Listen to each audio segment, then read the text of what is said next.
Well, as London police were naming 2 of the 3 terrorist suspects, London's mayor, Sadiq Khan, spoke out at a vigil honoring the victims of the London Bridge attacks.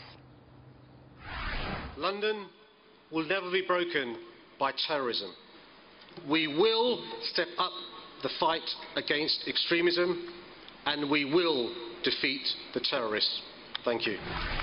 But with the number of attacks increasing across Europe, how can they step up the fight against terrorism and extremism? We bring in former Deputy National Security Advisor on Middle Eastern Affairs to Vice President Dick Cheney and Foundation for Defense of Democracy's Senior Counselor John Hanna. Good to see you, John. Hi, Lauren.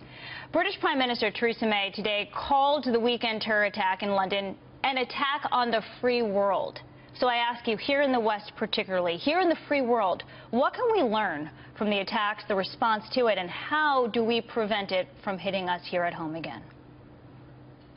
Well, I think the Prime Minister clearly said we've got to dramatically up our game. People have got to realize, particularly in Europe now, that we are nations at war. There is a radical jihadist cult that means to actually destroy our nations and our way of life.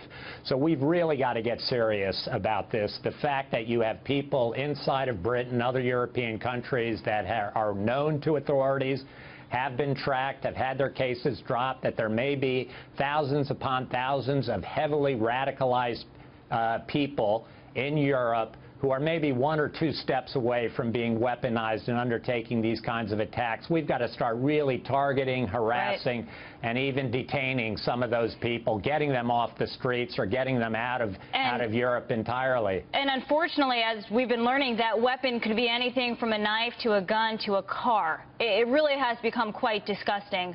Are you confident that the social media companies, that the tech companies and the internet providers are doing enough to help law enforcement combat extremism online?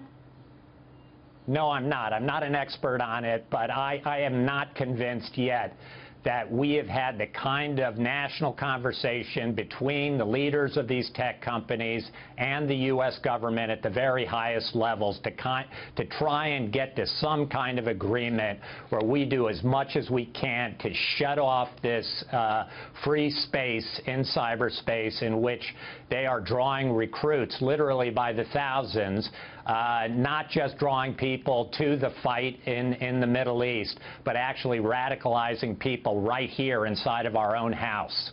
The number of jihadis in the UK is 20,000. How do you police all of that? Is it possible? It's extremely, extremely hard. You've got to figure out some kind of triage on who are the highest level threats. You obviously need more resources, you need more intelligence cooperation, and you need much greater legal authorities in order to give the government all of the powers it needs as necessary to intervene in the process of radicalization and jihadism much earlier in the process. And quickly, John, does giving government all the powers that they need, does that include the Donald Trump administration travel ban?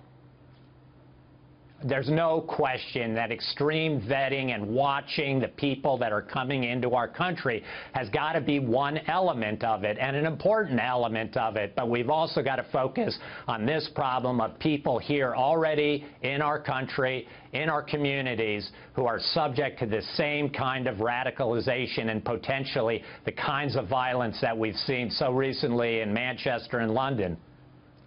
Where do you see the future of the travel ban? And I'm asking because I'm wondering if the language that Donald Trump used on Twitter today is going to ruin the White House and the Justice Department's efforts to get it through and passed by the High Court.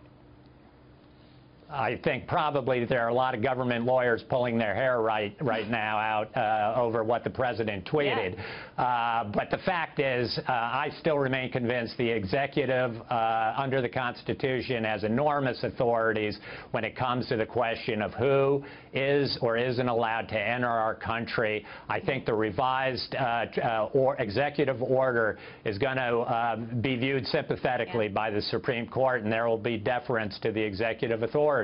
Yeah, he says, I'm president, I'm not being PC, this is a travel ban, and we need it to protect the people in our country. John Hanna, good to see you. Thank you for your time.